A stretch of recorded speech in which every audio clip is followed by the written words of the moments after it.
6장의 첫 이야기는 선지자의 제자들에게 일어난 일입니다.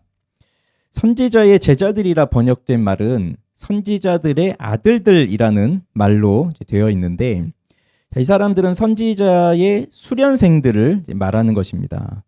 자, 이 표현은 엘리야, 엘리사 시대에만 있었던 독특한 표현이에요.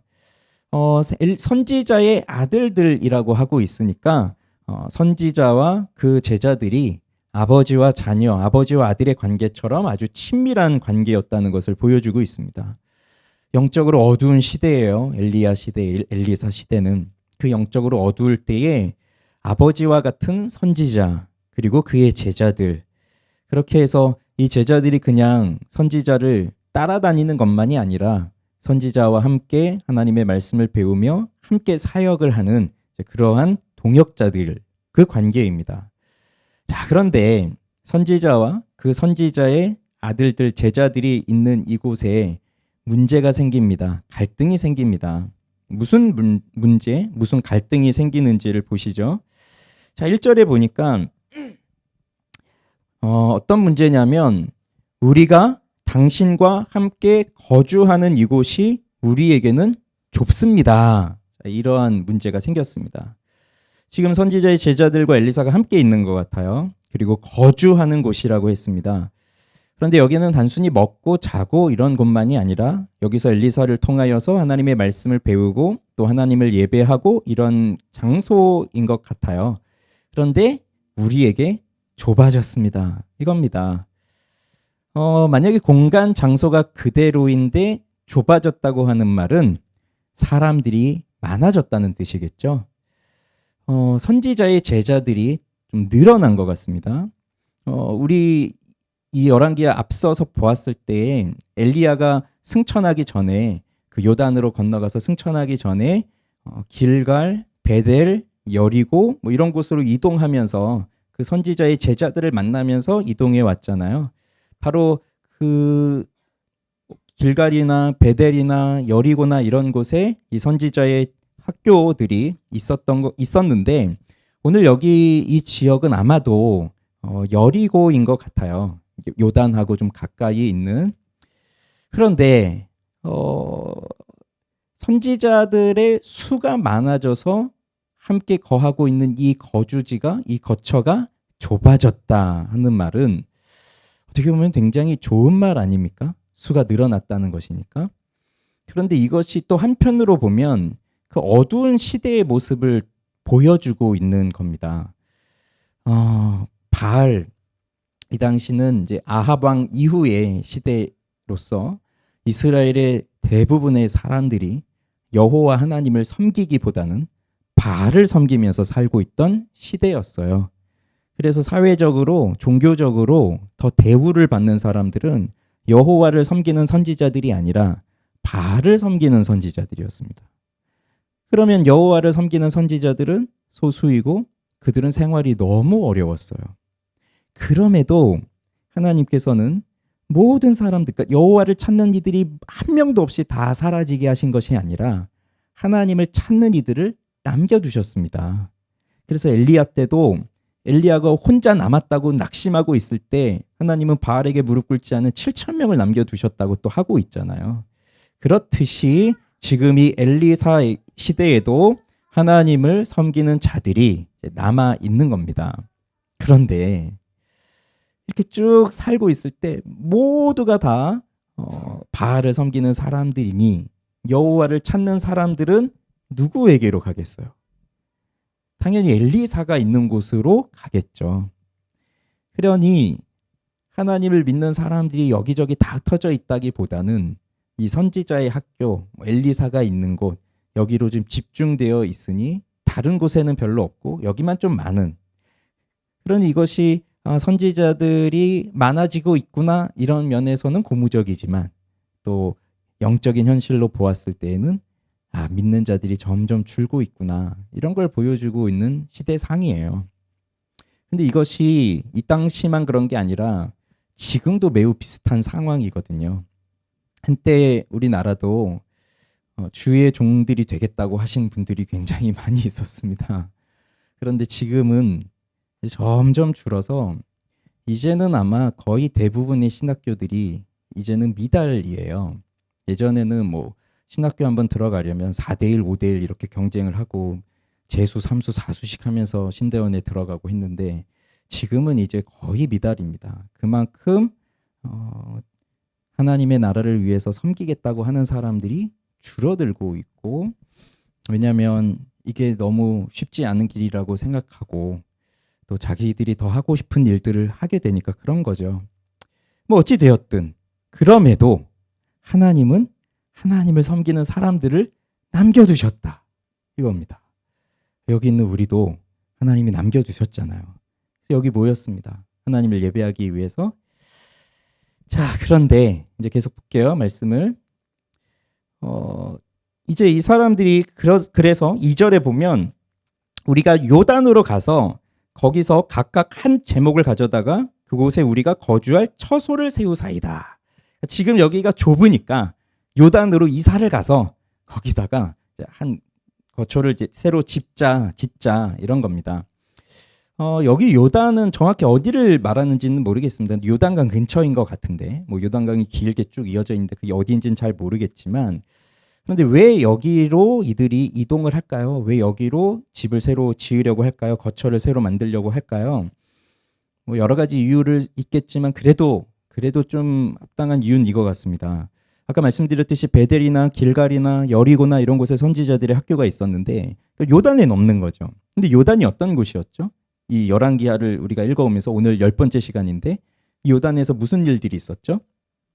엘리야가 어디서 승천을 했죠? 요단에서 승천했습니다. 그럼 이 엘리사는 어디서 그 엘리야의 직을 승계를 받았죠? 요단이었죠. 그래서 요단을 건너면서 왔죠.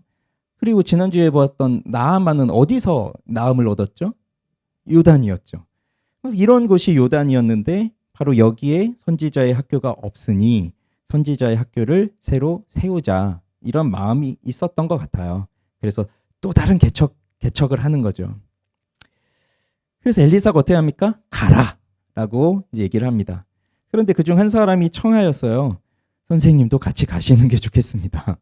그 말은 엘리사에게 우리가 요단으로 가겠습니다 했을 때 엘리사는 가라라고 한 거는 자긴 가겠다는 거였어요? 안 가겠다는 거였어요?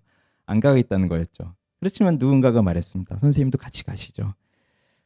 그런데 엘리사는 함께 가겠다라고 했습니다. 이들 입장에서는 아마 엘리사가 함께 하는 것이 당연히 안심이 되겠죠. 지난주에 보았던 게하시처럼 뭐 엘리사를 통해서 뭔가를 얻어내려고 그런 것보다는 영적인 아버지로서, 영적인 스승으로서 엘리사가 함께 있으면 더 든든하고 더 안심이 되지 않겠습니까? 그런데 여기서 엘리사의 마음도 보입니다. 제자들과의 관계. 지금 있는 곳에 머무르는 것이 더 편하겠죠. 이제 새로 가게 되면 거기서 땅도 알아봐야 되죠. 뭐 그다음에 나무들도 구해 와야 되죠. 그리고 공사를 해야 되죠. 이런 일들을 해야 되는 겁니다. 그래서 제자들이 가서 좋은 자리를 알아보고 집도 다 지어놓고 그런 다음에 선생님 모시겠습니다, 이게 아니라 그런 거 하기도 전에 같이 갑시다. 이거는 우리 엘리사도 처음부터 계속 같이 고생을 해야 된다는 그 얘기죠. 그러나 엘리사는 기꺼이 그렇게 갑니다. 그래서 4절은 드디어 그들과 함께 가니라. 사실 드디어라는 말은 없는데 우리말에 번역을 좀 해놨어요. 그만큼 엘리사가 함께 간다는 것을 좀 극적으로 표현한 것 같습니다. 자, 그러니 이들의 마음이 어떨까요? 우리도 교회를 새로 개척할 때 굉장히 기쁜 마음이 들고 감사하는 마음이 들고 또 전도의 현장을 우리가 전도하는 사람이 많아지면 여기서 이제 사람이 많으니까 또 다른 곳으로 가서 전도하고 할 때 마음이 기뻐지는 것처럼 이 선지자의 제자들도 그러지 않았겠습니까? 그 기쁜 마음으로 좀 더 힘이 나는 마음으로 우리가 새롭게 개척하자 하고 가는데, 그런데 자 이제 또 다른 문제가 발생합니다. 첫 번째 갈등은 우리가 지금 있는 곳이 너무 좁았다. 그래서 새로 이동을 하면서 그 문제를 푸는데 두 번째 갈등, 두 번째 문제가 발생합니다. 뭐냐면 자 이제 요단에 이르러서 나무를 베야죠. 그래야 나무를 가져다가 집을 지으니까. 그런데 어디선가 비명에 가까운 소리가 들리는 겁니다. 예. 제가 소리를 못 지르겠습니다. 아, 내 주여, 내 주여. 이 소리가 들려오는 겁니다. 무슨 일이냐면 한 사람이 일을 하다가 나무를 베다가 도끼가 날아가 버렸어요. 아마 그런 것 같아요. 이렇게 나무가 있고 도끼 쇠를 이렇게 박아 놓은 거잖아요. 나무를 베다가 이렇게 베는데 그 도끼 쇠의 날이 훅 하고 날아가 버렸는데 물에 빠져버린 겁니다. 요단 그 물에. 그래서 야, 내 주여 큰일 났습니다. 이제 그런 소리가 비명 소리가 들리는 겁니다. 그러면 자, 우리는 이거 보면서 뭐 도끼 하나 빠졌다고 이렇게 난리야? 뭐 이런 생각을 할 수 있어요. 우리도 뭐 어떤 일을 하다가 예를 들어서 드라이버를 가지고 뭔가를 이렇게 돌리고 있다가 드라이버가 툭 부러졌다거나 뭐 그러면 뭐 다시 사면 되지 뭐 이런 생각을 할 거잖아요. 뭐 도끼 하나 날아갔다고 도끼 하나 빠졌다고 왜 이렇게 난리지? 이렇게 생각하겠지만 자, 그 당시를 생각해 보십시오. 그 당시 이제 두 가지 견해가 있습니다. 우선 하나는 그 당시 이 도끼는 그냥 어느 집에나 다 있는 공구다. 여러분 집에 가면 다 그래도 기본적 공구는 하나씩 있으시죠? 드라이버가 됐든 망치가 됐든 뭐 다 기본적으로 하나씩 있으실 거예요. 자, 그런 것처럼 이 당시의 도끼는 뭐 그렇게 집집마다 다 있는 것이었다. 그런 견해가 있고요. 또 다른 견해는 이 도끼는 집집마다 가질 수 없는 아주 귀중한 거였다. 이런 견해도 있습니다. 왜냐하면 이 도끼가 그냥 돌도끼가 아니라 쇠도끼거든요. 쇠로 만든 도끼. 오늘 이 본문에 나오는 도끼는. 그럼 그 당시 쇠, 철 이건 귀한 거였기 때문에 아무나 뭐 집에 다 철로 된 그런 쇠로 된 연장을 가지고 있고 그런 건 아니었기 때문에 귀한 것이다. 이렇게 볼 수 있어요. 근데 그래도 결론은 똑같습니다. 뭐냐면 모든 사람들이 집집마다 도끼를 하나씩 다 가지고 있다고 해보세요. 근데 선지자들은 그 도끼가 있어요, 없어요? 없잖아요. 오늘 빌려온 거라고 하잖아요. 없으니까 빌려왔죠. 그러면 모두가 다 가지고 있는데 선지자들은 없을 정도면 선지자들이 얼마나 가난하다. 그게 보여지는 거죠. 그다음 반대로 이 쇠도끼가 너무 귀한 거였어요. 그래서 집집마다 있는 게 아니라 뭐 마을에 하나씩 있는 거였다라고 했을 때 그걸 잃어버렸어요. 무슨 문제가 생기는 거죠? 좀 사람들도 없는 걸 이 가난한 선지자들이 잃어버렸으니 이것도 어떻게 합니까? 큰일 날 일인 거죠. 이거는 굉장히 중대한 일이 발생한 겁니다. 제가 이걸 생각하면서 뭘로 예를 들면 우리가 참 이해가 될까? 별 생각 다 해봤거든요. 그래서 이런 생각 해봤어요. 신대원생이 가난한 신학생이 과제를 해야 되는데 노트북이 없어요. 노트북을 살 돈이 없어서 친구한테 노트북을 빌렸어요. 근데 최신형 노트북. 그 노트북 빌려가지고 과제를 하다가 커피를 쏟아버렸네.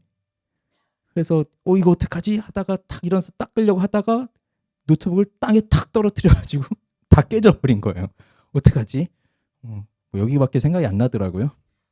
여러분은 뭘 예로 들어야 여기 선지자들이 하고 소리 지르는 큰일 났습니다. 이거 빌려온 건데 어떡합니까? 그런 정도 공감이 될런지 모르겠어요. 차를 빌렸다? 차를 빌렸는데 아주 좋은 비싼 차를 새 차를 빌렸는데 내가 그 차를 박아버렸다. 그런 거? 뭐가 될까요? 어쨌든 굉장히 심각한 일에 빠진 겁니다. 왜 그럴까요? 왜? 아니 뭐 도끼 좀 하나 빠져서 제가 좀 일을 하다가 실수로 그렇게 됐습니다. 좀 양해해 주십시오. 그럴 수 있는 거잖아요. 근데 왜 이렇게 큰 문제인 거죠? 이게 율법에 보면요. 남의 물건을 빌려왔는데 그것이 뭐 잃어버리거나 파손이 되거나 하면 그대로 갚아야 된다라고 하는 것이 있어요. 율법에. 뭐 예를 들면 출애굽기 22장 14절 같은 데 보면 만일 이웃에게 빌려온 것이 그 임자가 함께 있지 아니할 때에 상하거나 죽으면 반드시 배상하려니와 뭐 이런 말씀들이 있는 겁니다. 빌려왔는데 주인이 함께 있는 동안에 뭔가가 일이 발생해서 그것이 뭐 없어지거나 아니면 뭐 짐승을 빌려왔는데 소를 빌려와서 밭을 갈고 뭐 이런 거 얘기를 하는 거예요. 그런데 주인이 같이 있는 상태에서 뭐 소가 어디 다쳐가지고 부러지거나 뭐 했으면 상관없는데 임자가 함께 있지 않을 때 그럴 때 뭐 소를 빌려와서 밭을 가는데 이 소가 갑자기 넘어져서 다리가 부러졌다. 그러면 반드시 배상하라는 거거든요. 죽으면 반드시 배상하라. 배상을 안 하면 어떻게 되죠? 배상을 안 하면 이제 몸으로 갚아야 되는 거죠. 노예가 돼야 된다는 얘기입니다. 자, 이런 것이 율법 속에 있는 거예요. 그러니 지금 이 선지자가 도끼를 빌려왔습니다. 근데 여기 빌려온 건 그냥 좀 줘봐 나도 좀 써보게 이렇게 해서 빌려온 게 아니라 간절히 애원을 해서 빌려온 거예요. 그런 의미입니다. 지금 여기는 제발 좀 제가 한번 좀 쓰겠습니다. 잘 쓰고 갖다 놓겠습니다. 뭐 이렇게 해서 겨우겨우 빌려온 건데 그게 물에 빠져버린 거예요. 그런데 이 선지자에게는 그걸 갚을 만한 능력이 없습니다. 그걸 갚을 능력이 있으면 자기가 이미 그걸 샀죠. 없는 거예요. 그러니 엄청난 지금 문제가 발생한 겁니다. 그런데 여기서 우리가 하나 더 생각해 볼 것이 있어요. 이건 누구의 일이죠? 오늘 본문에 보면 5절에 보면 한 사람이라고 되어 있습니다. 뭐 이 선지자의 이름도 나오지 않고요. 그냥 한 사람이에요. 그 선지자 제자들 중 한 사람인데 그 한 사람이 일을 하다가 도끼가 물에 빠져버렸습니다. 그럼 이건 누구의 문제죠? 우선은 그 사람의 문제죠. 그 도끼를 빌려온 사람. 그런데 이것이 그냥 이 한 사람의 문제로만 끝날 수 있을까요? 그럴 수는 없습니다. 왜냐하면 이건 이 사람 개인적인 집을 지으려고 한 게 아니었어요. 그냥 내 집을 지으려고 내가 도끼를 빌려다가 일한 것이 아니라 지금 무엇을 하고 있는 중입니까? 선지자의 제자들이 함께 거할 장소를 함께 짓고 있는 겁니다. 함께 하나님의 말씀을 가르치고 말씀을 배우고 말씀을 전하고 하나님을 예배하고 그런 우리로 치면 교회죠. 그런 공동체를 지금 만들고 있는 거예요. 그렇게 되면 지금 이 한 사람에게 나타난 이 문제 큰일 났습니다. 이거 빌려왔는데 나 이거 갚을 수가 없는데 그럼 나는 종으로 팔려갈 수밖에 없는데 라고 하는 이 문제가 그냥 우리 옆에서 보다가 아이고 뭐 쟤 저렇게 빠뜨렸네 어쩌냐 아이고 종으로 팔려가겠네 아이고 내일부터는 못 보겠구만 이런 식으로 끝날 문제는 아닌 거죠. 이게 한 사람의 실수 또는 한 사람의 문제이지만 이건 공동체적으로 함께 겪게 될 문제라는 겁니다. 지금 이 문제는요. 그러면 이 사람이 내 주여 빌려온 겁니다 라고 했을 때 여기 성경에 나와 있진 않지만 옆에 있는 그 누군가가 이런 말을 했을 수도 있어요. 그 왜 빌려와가지고 이런 말을 할 수 있어요. 안 그럴까요? 아니면 조심 좀 하지. 그렇게 귀중하게 빌려왔으면 조심 좀 하지. 왜 저렇게 부주의하게 저래가지고 쟤 때문에 우리를 힘들게 하는구나. 너 때문에 지금 우리도 같이 힘들어지잖아. 이런 얘기들이 오갈 수도 있습니다. 그래서 이것은 그냥 한 사람의 문제만은 아니라는 거예요. 그래서 분명 하나님의 일을 하고 있어요. 개인적인 일도 아니고 하나님의 일을 하고 있는데 그 하나님의 일을 하면서 예상하지 못했던 어려운 일이 발생한 겁니다. 우리에게 많은 교훈을 줍니다. 학개 선지자가 그 당시 이스라엘 백성들에게 그 포로 후에 돌아왔던 그 백성들이잖아요. 성전을 짓다가 멈춘 사람들이잖아요. 그 사람들을 향해서 책망할 때 뭐라고 했었냐면 너희의 행위를 살펴보아라. 너희는 판벽한 집에 거하면서 어떻게 여호와의 집은 저렇게 지붕이 뚫린 채로 저렇게 가만히 둘 수 있느냐. 이걸 책망했잖아요. 그러면 그 당시 사람들은 여호와의 집을 짓는 것은 내팽겨쳐두고 그저 자기 집을 잘 짓는 거, 자기 생활을 잘 하는 거, 자기가 편안하게 사는 거 여기에 신경 쓰며 살고 있었기 때문에 선지자가 그렇게 책망할 수 있는 거죠.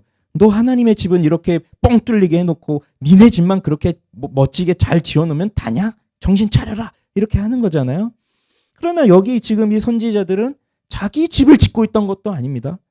자기 집을 편안하게, 자기 생활을 편안하게 하기 위해서 도끼 빌려와서 그렇게 하고 있는 것도 아닙니다. 하나님의 집을 세워가기 위한 거였어요. 그럼에도 어려운 일이 발생한다. 예상하지 못했던 갈등이 생긴다. 이겁니다. 그래서 하나님의 일을 하기 위해서 우리가 함께 모였습니다. 그래서 마음을 하나로 모아서 하나님의 일을 함께 해나갑니다. 이건 매우 중요한 일이고 너무나 기쁜 일이죠. 지난 주일날 좀 같이 이렇게 해보시니까 좀 너무 궁금합니다. 제가 지금 뭘 하셨는지 너무 궁금해요. 뭐 하셨어요? 게임도 좀 하시고 하셨나요? 너무 궁금한데. 별명을 이렇게 소문에 듣다 보니 별명 중에 이렇게 듣다 보니 우리 교회에 이렇게 연예인들이 많으셨다는 거 너무 너무 궁금한데. 네. 그러면서 우리가 같이 좀 알아가고 또 하잖아요. 근데 그 너무 좋은 일인데 그렇게 하다가도 분명히 우리가 함께 즐겁게 또 마음을 하나로 하자 하면서도 그렇게 가면서도 한편으로는 마음에 안 들기도 하고 저 사람 왜 저럴까 이런 것도 또 있을 수 있어요. 언제든지 하나님의 일을 하면서 갑작스럽게 어려운 일이 생긴다는 겁니다. 근데 우리는 다 좀 이렇게 환상을 좀 갖고 있는 것 같아요. 교회에 대한 환상, 또 우리 공동체에 대한 환상. 그래서 이러면 얼마나 좋겠어요? 지금 엘리사와 함께 이 선지자들이 새롭게 집을 짓기 위해서, 선지자 학교를 세우기 위해서 요단으로 이사를 갔습니다. 그러면 엘리사 선지자가 가지고 있는 엘리사 선지자가 가지고 있는 그 선지자의 능력으로 지금 이 제자들이 연장도 하나 제대로 없는데 우리 선지자가 죽은 그 아내에게 그릇을 빌려와서 기름을 계속 부으라 그렇게 했던 것처럼 자 너희들 나무를 어디서 하나 구해와라. 구해왔는데 자 그럼 그것으로 나무를 치면 도끼가 될 것이다. 그래서 나무를 가져와서 한번 나무를 쳐보니 진짜 도끼로 탁탁 변해서 다 잘라지고 이런 일이 일어나면 얼마나 좋겠어요. 이와 비슷한 좀 상상들, 환상들을 우리가 좀 가지고 있는 것 같아요. 그러나 현실은 그렇지가 않죠. 계속해서 문제가 생겨요. 어려움이 발생해요. 그리고 이게 나의 문제인데 이 나의 문제가 그냥 내 문제로 끝나는 게 아니라 또 내 옆에 있는 사람의 문제이지만 그 옆에 있는 사람 그 사람만의 문제가 아니라 우리 전체 공동체의 문제로 함께 발전하고 있죠. 그래서 이 사람 도끼가 물에 빠졌습니다. 그리고 비명을 지르고 소리를 지릅니다. 그리고 여기서 끝나버리면 그러면 우리가 이 성경을 왜 읽겠습니까? 이제 드디어 핵심적인 이야기가 등장을 하는데 여기 누가 등장을 하냐면 하나님의 사람이 등장을 합니다. 이 재밌는 게 뭐냐면 지금 이 6장을 시작하면서 그냥 엘리사라고 쓰고 있었어요. 이 기자가 1절에도 보면 엘리사에게 이르되 보소서. 그다음 2절에도 엘리사가 이르되 가라. 또 3절에도 엘리사가 이르되 내가 가리라. 이런 식으로 엘리사의 이름을 그대로 쓰고 있었거든요. 근데 6절에 보니까 뭐라고 바뀝니까? 하나님의 사람이 이렇게 바뀝니다. 우리는 여기 하나님의 사람이 갑자기 여기서 나타난 하나님의 사자 천사인가? 이렇게 생각하지 않죠. 이 사람 누굽니까? 엘리사잖아요. 그러니 이 성경 기자는 처음에는 그냥 엘리사라고 쓰다가 지금 이 6절에 와서는 하나님의 사람이라고 바꿔서 부르고 있습니다. 그래서 이 도끼를 물에 빠뜨린 사람의 비명 소리를 함께 듣고 있던 이 엘리사가 하나님의 사람인 이 엘리사가 등장을 하면서 그를 도와요. 어디에 빠졌느냐. 그랬더니 그 빠진 곳을 가리키죠. 근데 여기서 엘리사가 뭘 하는지 보세요. 나뭇가지를 베어 물에 던져 쇠도끼를 떠오르게 하고 라고 되어 있습니다. 나뭇가지를 베어서 물에 던졌더니 쇠도끼가 떠오른다는 거예요. 자, 이거 보면 너무 간단해요. 그죠?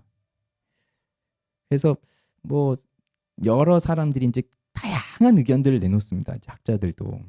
아니 뭐 물에 빠졌으면 그 들어가서 좀 그 헤엄도 치고 해서 건져내면 되지 않냐부터 시작해서 다양한 의견들을 내놓는데 어떤 학자는 엘리사가 나뭇가지를 잘라가지고 던졌다고 되어 있지만 그 나뭇가지를 가져다가 이렇게 강 밑바닥을 이렇게 계속 더듬다 보니까 그 도끼 하나가 딱 걸리는 거죠. 그래서 그 도끼 구멍에 딱 끼워서 딱 들어올렸다. 이런 식으로 설명하는 사람들도 있어요. 왜 이렇게 말할까요? 기적을 인정하고 싶지 않으니까. 아니 나무를 던졌는데 어떻게 쇠가 올라옵니까? 이것은 과학적인 법칙을 다 거스르는 거거든요. 나무를 던졌는데 무거운 쇠가 떠오른다. 그래서 이것은요. 하나님의 놀라운 일이죠. 엘리사는 참 쉽게 문제를 해결합니다. 그동안 보면. 여리고에 물이 나빴어요. 그때 어떻게 했죠? 물 근원으로 가서 소금을 뿌리니까 물이 괜찮아졌어요. 죽은 선지자의 아내 이제 노예로 팔려갈 그 지경에 이르렀을 때 자기 자식들이 그릇을 빌려다가 기름을 부으라라고 했더니 그 빌려온 그릇만큼 기름이 계속 생겨났죠. 선지자의 제자들이 먹을 것이 없을 때 국을 끓였고 어떤 사람이 호박 농크를 드로박 그 열매를 가져다가 넣어버렸잖아요. 거기다 독이다 하고 이제 그랬는데 거기다가 또 가루를 가져와서 뿌리니까 독이 없어졌죠. 보리떡 20개, 자루에 든 채소 100명에게 먹여라, 갖다 줘라 라고 하니까 진짜 그 빵 20개로 100명이 먹고 나아만한테 요단강에 가서 7번 몸을 씻으라 하고 났더니 정말 나병이 낫고 엘리사가 한 일들을 보면 정말 간단해요. 그런데 이 일들이 누군가한테는 엄청나게 힘든 일입니다. 아무리 생각해도 답이 나오지 않아요. 그렇게 1년 살아오면서 자, 우리도 그렇지 않습니까? 우리 인생의 문제들이 너무 많아요. 근데 엘리사처럼 뭐 가루 한번 탁 뿌리고 뭐 소금 한번 탁 뿌리고 그랬을 때 일이 다 풀리면 얼마나 좋겠어요? 그러나 우리는 해결이 되지 않아요. 그런 일들이 너무나 많아요. 자, 그랬을 때 중요한 것. 이 문제의 해결이 어디에서 나타나는 겁니까? 문제 해결이. 나뭇가지에 있나요? 나뭇가지를 잘라가지고 물에 던졌더니 도끼가 떠오르니까 이 문제의 해결은 이 나뭇가지에 있구나. 이것입니까? 물이 안 좋았는데 소금을 뿌렸더니 물이 좋아지네. 그럼 문제의 해결은 소금에 있는 겁니까? 문제의 해결은 어디에 있는 거예요? 누구와 함께 있는가입니다. 누구와 함께. 지금 이 도끼를 빠뜨린 이 선지자의 제자는 누구와 함께 있는 겁니까? 하나님의 사람과 함께 있었던 거예요. 만약에 앞으로 다시 돌아가서 요단으로 우리가 가서 집을 좀 새로 지어야 되겠습니다. 라고 그래서 엘리사가 가라라고 했을 때 그냥 그들이 그냥 갔다고 해보세요. 엘리사에게 선생님도 같이 가시죠 하지 않고 그냥 자기들끼리만 갔다고 해보세요. 그랬을 때 이 일이 일어나면 지금 이 도끼가 물에 빠졌습니다. 그럼 이들은 어떻게 해결할 수 있었을까요? 해결을 못하죠. 그러니 중요한 게 뭡니까? 누구와 함께 하고 있는가예요. 내가 지금 누구와 함께 있느냐. 이게 중요한 것입니다. 그리고 문제를 해결해 줄 수 있는 사람은 또 누구예요? 하나님의 사람이라고 하는 겁니다. 하나님의 사람. 그래서 우리도 문제가 일어나잖아요. 그럼 우리 사람들은 보통 문제가 생기면 제일 먼저 누굴 찾냐면 사람을 찾아요. 결국 내가 혼자 해결할 수 없기 때문에 나를 도와줄 만한 사람을 찾죠.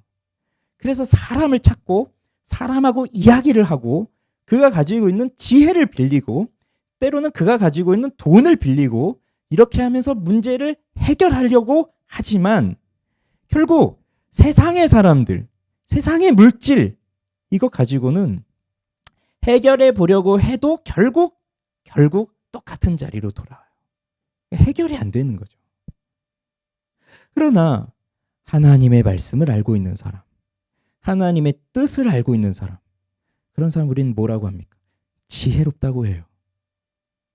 그러니까 세상의 지혜 말고 하나님을 아는 지식으로 충만한 사람, 하나님의 뜻이 무엇인지를 아는 사람, 그래서 하나님의 말씀으로 이 세상을 볼 줄 아는 사람, 그러한 하나님의 사람과 함께 할 때 나는 이 어려움을 어떻게 풀어야 될지를 모르겠지만 하나님의 사람, 하나님의 말씀으로 충만한 사람, 기도하는 사람, 그 사람은 의외로 쉽게 얘기를 해줍니다. 이렇게 해야 됩니다. 이런 것들을요. 그래서 여러분 그런 경험들이 있으세요? 하나님의 사람, 그러니까 하나님과 함께하는 그 하나님의 지혜를 갖고 있는 사람이 해준 조언을 통하여서 문제의 해결을 실마리를 보았던 그런 경험들이 있으십니까? 우리가 한 편의 설교를 들으면서도 그동안 내가 알지 못했던 어두움에서 눈이 떠지면서 하나님의 뜻이 이런 거였구나 하는 것을 발견할 때가 있고요. 이 기독교의 교리, 즉 내가 무엇을 믿고 있는가, 우리가 믿는 바가 무엇인가 하는 것들을 공부할 때에 그동안 내가 왜 이걸 몰랐지? 세상의 이치는 바로 이런 것이구나 라는 것을 깨닫고 이제 내가 어떻게 살아야 하는지가 분명해지는 그런 것들을 발견할 때가 있어요. 그게 바로 하나님의 사람이 우리 곁에 있을 때 우리에게 주어지는 하나님의 말씀을 통한 해결이죠. 그래서 지난 주일에도 말씀드렸던 게 사람들은 자꾸만 그 문제의 해결책을 찾고 싶어 하지만 하나님은 무엇을 주고 싶어 한다고요? 말씀을 주고 싶어 한다고 했잖아요. 우린 자꾸 뭔가 해결해 보려고 그냥 그 문제를 해결해 보려고 그러니까 하나님은 그 해결만 해주시기를 바라고 있지만 하나님은 우리에게 말씀을 주신다는 겁니다. 그리고 그 말씀은 또 하나님의 사람을 통해서 전달이 되고 있잖아요. 사실 오늘 본문에 하나님이 직접적으로 등장하지 않습니다. 하나님이 직접적으로 등장하면서 하나님이 말씀하시면서 하나님이 이렇게 일을 하시고 그러진 않아요. 누가 등장해요? 하나님의 사람이 등장하고 있어요.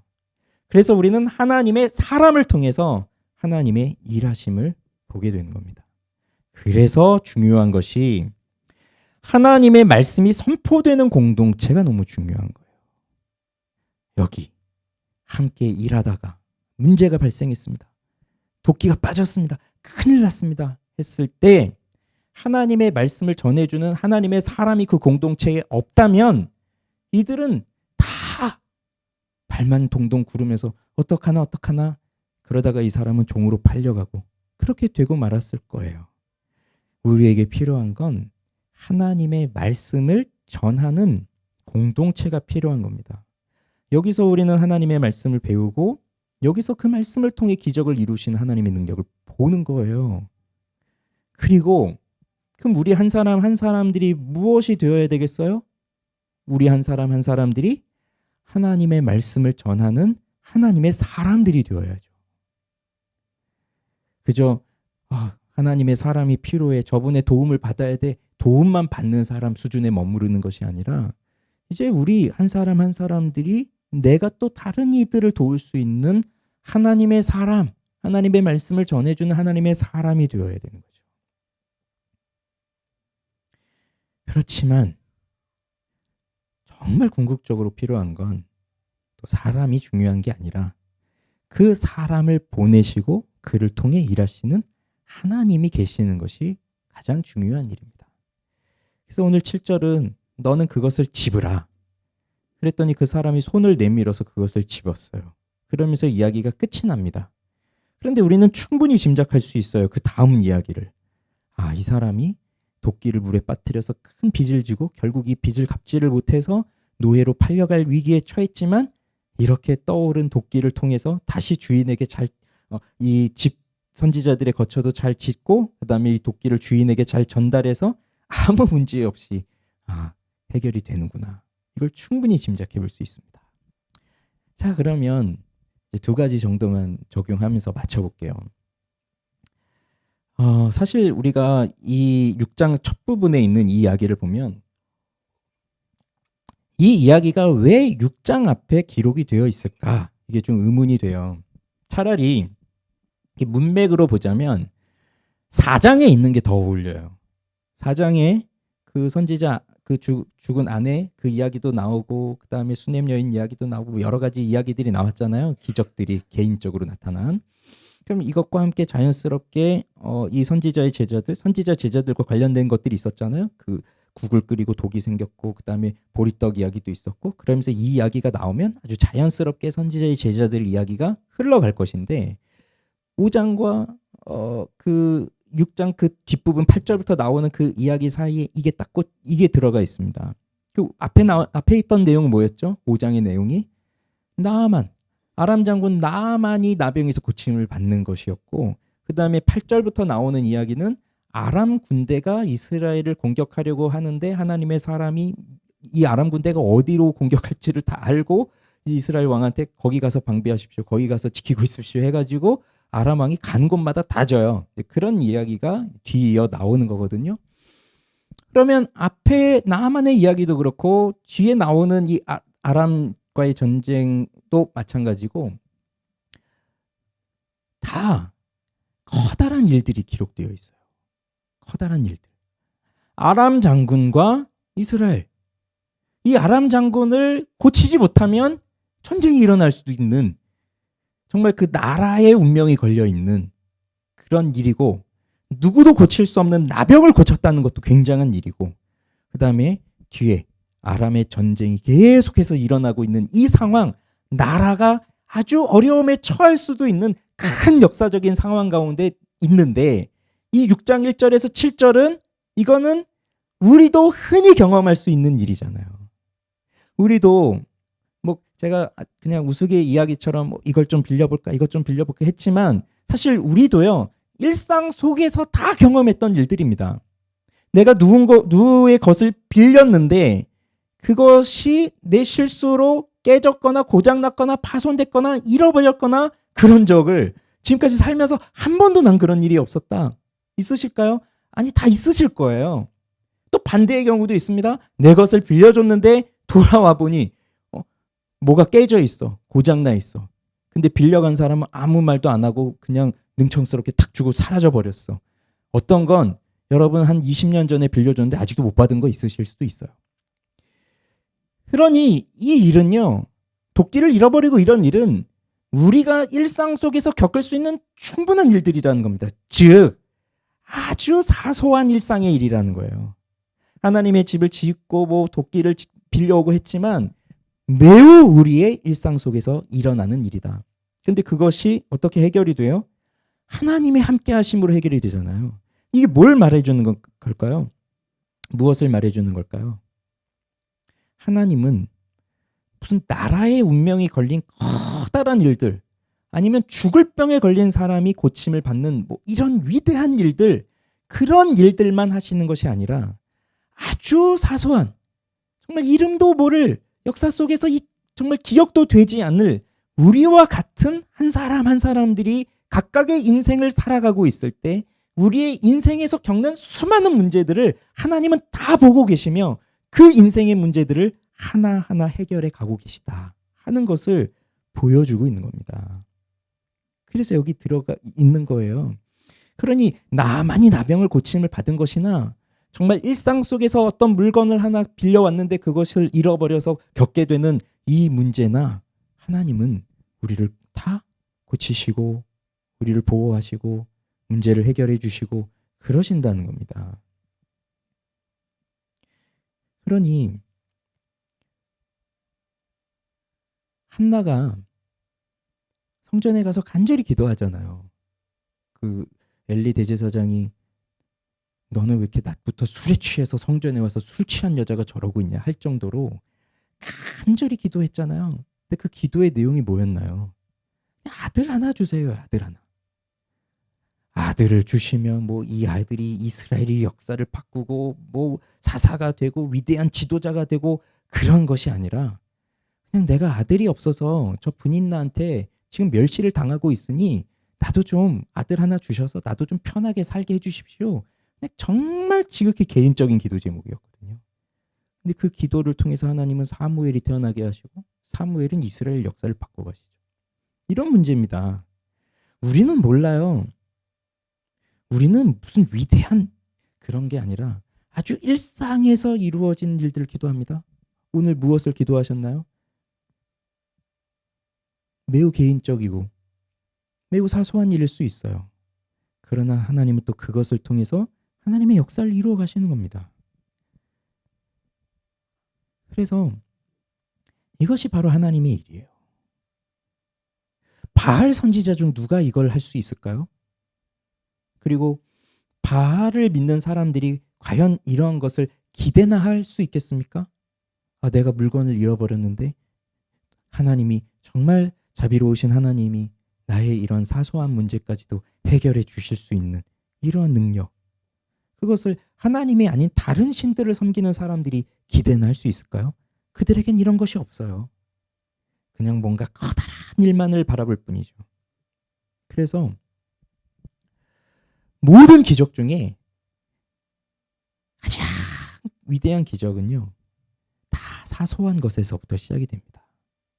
사소한 것에서부터. 심지어 내 실수로 일어난 일, 이것도 부주의하면서 나온 거잖아요. 도끼를 잘 꼈으면 안 빠졌을 텐데 아마 제대로 안 꼈겠죠. 그러니까 날아가 버렸겠죠. 그 사람이 부주의함이나 실수나 때로는 그 사람의 죄나 이런 것을 통하여서도 하나님의 위대한 일은 일어난다는 거죠. 그러면서 하나님이 우리에게 하시는 말씀은 너희 염려를 다 주께 맡겨라. 왜? 주님이 너희를 돌보시니까. 그걸 가르쳐 주시기 위함이에요. 그래서 사소한 우리의 일상에서도 하나님은 우리와 함께 하신다. 이걸 꼭 기억하시고, 내가 이런 거 기도해도 될까? 아, 이건 너무 하찮은 거 아니야? 야, 누구는 무슨 세계 선교와 뭐 이 아주 원대한 비전을 갖고 기도하는데 나는 고작 이런 거 가지고 기도해도 될까? 뭐 그런 생각하지 마시고 기도하세요. 그리고 하나님이 아주 사소한 것들을 하나하나 고쳐가시면서 위대한 일들 이루실 거예요. 두 번째, 여러분 이 도끼 이야기를 읽으면 자연스럽게 머릿속에 떠오르는 이야기 하나 있지 않으신가요? 네? 이건 나만 그런 건가? 한번 물어보고 싶었어요. 이 이야기 하고 싶어서 꾹 참고 여기까지 왔어요. 이걸로 시작할 때 할까? 마칠 때 할까? 여러분 떠오르는 이야기 하나 있으시죠? 도끼 하면 떠오르는, 이게 우리나라 사람들이라면 다 떠오르실 거예요. 금도끼, 은도끼 뭐 이거 떠오르실 거예요. 물속에 빠져가지고 이 도끼가 네 도끼냐? 아닌데요. 이 도끼가 네 도끼냐? 아닌데요. 이 도끼가 네 도끼냐? 네 맞습니다. 야, 넌 참 착하구나. 이 셋 다 가져라. 하는 그 이야기를 우리 어릴 때부터 들어와서 사실 이 열왕기하 6장 이 앞에 나오는 이 본문이 그렇게 설교가 많이 되는 본문은 또 아니긴 한데 그래도 이걸 읽으면 왠지 그 이야기가 자꾸 생각이 나요. 도끼가 물에서 떠오르는구나. 근데요. 자, 그 이야기를 어릴 때부터 다 들어서 너무 잘 아시겠지만 그렇게 정직한 나무꾼은 금도끼, 은도끼, 쇠도끼를 다 가졌고 이 욕심쟁이 그 나무꾼이 와서 또 그 소식을 듣고 일부러 도끼를 빠뜨린 다음에 뭐 아닙니다, 아닙니다, 뭐 했나? 그랬더니 넌 거짓말했으니 있는 것도 다 뺏긴다, 뭐 이런 이야기를 어릴 때부터 들어왔는데 그 이야기와 오늘 성경이 말하고 있는 이 도끼 이야기는 여러분 같다고 보세요? 같은 겁니까 이것이? 교훈이 같은 교훈입니까? 같은 결론입니까? 같은 걸 가르치기 위한 것입니까? 완전히 다른 겁니다. 완전히 다른 겁니다. 뭐가 다를까요? 우리가 어릴 때부터 들었던 그 도끼 이야기는 쉽게 말해 결론이 권선징악이에요. 선한 사람은 복을 받고 악한 사람은 벌을 받는다. 권선징악입니다. 그게 세상의 방식이에요. 세상의 세계관은 권선징악이에요. 그러니까 그 이야기를 왜 아이들한테 가르쳐요? 왜 아이들한테 그 이야기를 해주는 거죠? 아이들 보고 어떻게 살라고? 정직하게 살아라. 착하게 살아라. 그래야 너한테 좋은 일이 주어진다. 그럼 그 아이들은 그걸 듣고 어떻게 해야 됩니까? 정직하게 살아야죠. 착하게 살아야죠. 근데 부정직하고 거짓말하고 욕심부리고 하면 망하는 거잖아요. 그게 세상의 가르침이에요. 그러나 성경은 이걸 분명히 하십시오. 성경은 권선징악을 가르치지 않습니다. 권선징악을 말하지 않습니다. 도끼를 어떻게 해서 받았습니까? 잃어버린 도끼를, 물에 빠뜨린 도끼를요? 이 사람이 정직해서 받은 것인가요? 그게 아니에요. 그럼 이 사람이 욕심을 버렸기 때문에 받은 것인가요? 아니에요. 우린 정직하니까 받았습니까? 욕심을 버렸으니까 받았습니까? 그렇지 않습니다. 오히려 우리가 이걸 받은 건 오로지 은혜예요, 은혜. 어떻게 보면 엘리사는 하나님의 사람으로서 하나님이 하시는 일을 대변해 주는 건데, 도끼를 빠뜨린 건 이게 고의라 아니라 할지라도 그 사람 실수였잖아요. 그래도 이걸 갚아야 되는 건 당연한 거잖아요. 그리고 갚을 능력이 없으면 정말 몸으로 때워야 되고. 이게 뭡니까? 이게 공의로움이에요. 그런데 그 하다가 뭐 실수할 수도 있지. 그냥 한번 봐주지 뭐, 내가 일부러 그런 것도 아니고 좀 봐줘. 우리는 다 그걸 또 바라거든요. 그래서 만약에 우리가 사는 사회가 그게 다 용납이 되는 사회라고 해보세요. 빌렸는데 내가 어쩌다 보니 그렇게 됐어. 내가 일부러 그런 게 아니야. 어쩔 수가 없었어. 내가 실수하려고 일부러 그런 게 아니야. 너 골탕 먹이려고 그런 게 아니야. 나도 정말 괴로워. 그랬을 때 괜찮아. 실수였는데 뭐 어떡하겠어. 괜찮아. 그런 것이 용납되는 사회가 된다면 어떻게 될까요? 그러면 이 사회는 정의가 사라지죠. 그런데 정의가 사라지면 사랑도 함께 사라집니다. 자, 그런 사회에서 누가 내 걸 빌려주겠습니까? 그리고 누가 그 사회 속에서 정직하게 살겠습니까? 그냥 다 부주의함 속에서 살아도 그만이에요. 책임질 일이 없으니까. 다 용서되는데. 그럼 그런 사회에서 누가 누구를 믿을 수가 있을까요? 안 되는 겁니다. 그러니 잘못한 것, 그것이 설령 고의가 아닌 실수라 하더라도 그 잘못한 것에 대해서는 반드시 대가가 지불돼야 돼요. 그 성경이 말하는 바입니다. 그냥 무조건 용서해주고 뭐 없었던 걸로 해주고 그걸 말하지 않아요. 성경은 그걸 말하지 않아요. 근데 요즘 다 사람들이 자꾸 오해를 해요. 하나님은 그런 분이라고, 예수님은 그냥 다 용서하시는 분이라고 자꾸 오해를 해요. 그냥 너도 어쩔 수 없었지. 야, 괜찮아. 넌 괜찮아.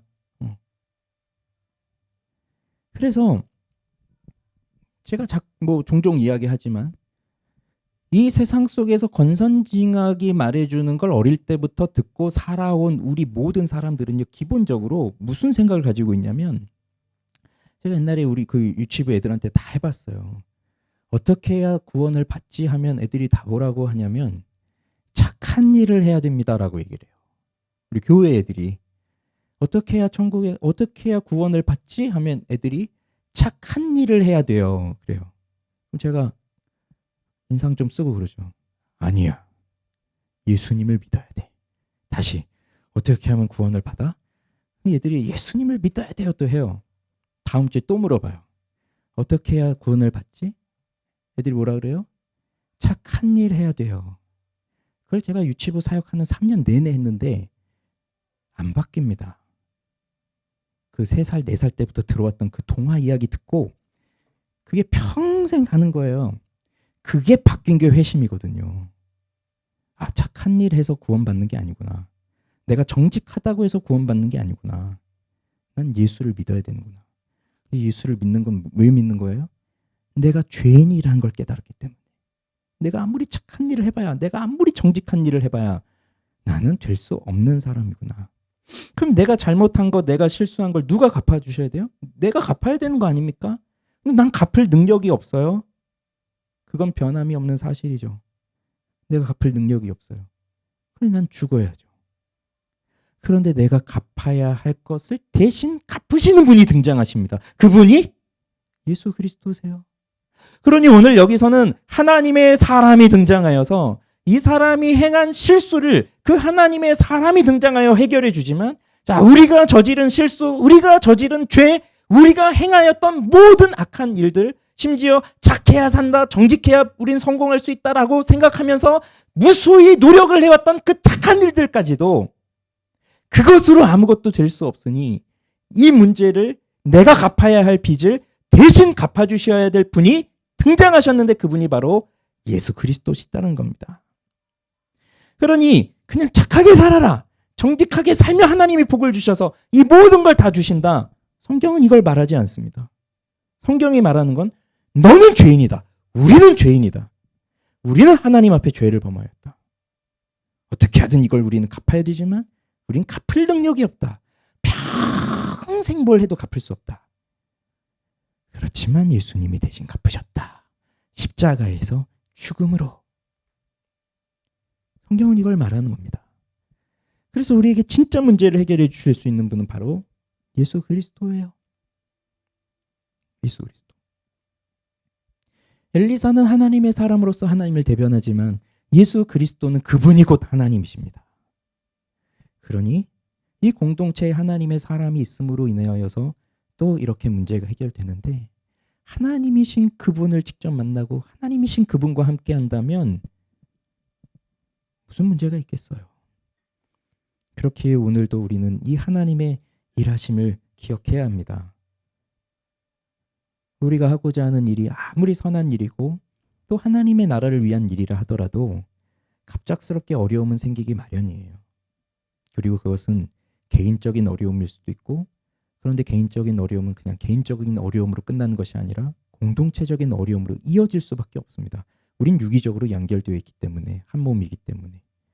그러면 그럴 때 누구와 함께 있는가, 이것이 매우 중요한 거예요. 누구와 함께 있는가. 이 어려움을 해결할 수 있는 문제의 실마리가 어디에 있는가? 예수 그리스도와 함께 있을 때입니다. 그리고 그와 함께 하고 있는 사람들이 이곳에 있을 때입니다. 그래서 쇠도끼가 빠져서 그것을 보상할 수 없는 어려움이 나타나서 비명을 지르고 절망에 빠져 있을 때 그냥 거기서 비명만 지르고 있는 것이 아니라, 나와 함께 하셔서 나와 함께 하시는 이 분이 나뭇가지로 쇠도끼도 떠오르게 하실 수 있는 그 정말 능력의 예수 그리스도이시다 하는 것을 믿고, 내가 죄에 팔려서 그 죄의 빚을 갚을 수도 없는 나를 탕감하시기 위해서 친히 그 빚을, 십자가에서 그 빚을 갚으신 분이 예수 그리스도이시다, 그분이 나와 함께 하신다 하는 것을 기억하고 그가 하시는 일을 보는 우리가 되어야 합니다. 그게 우리에게는 너무나도 중요한 일이에요. 누구와 함께 하느냐, 이것이 매우 중요한 일입니다. 기도합시다.